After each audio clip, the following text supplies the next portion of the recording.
Hello mga kaagilang gala, ito na naman po tayo sa isa na namang episode ng ating pang-aagilang gala. At ito, may padala po sa akin ng aking best friend na batchmate ng high school na si Jessie Guevara galing Amerika.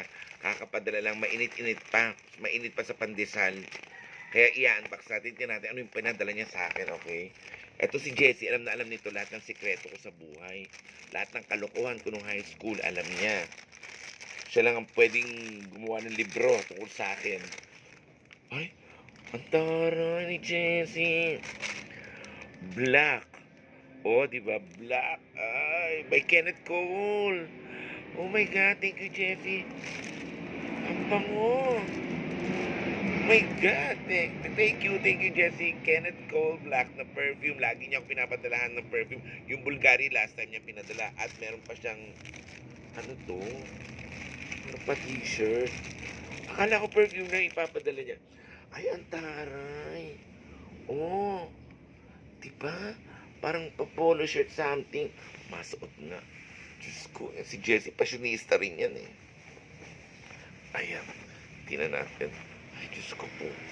Ang taray. Ang taray, Jessie. I love it. Susuotin ko to sa mga sa mga events na meron ako, like hosting, kasi pa nag-host po ako. Tama-tama itong pinadala sa akin ni Jessie. Eksakto ang haba, perfect fit.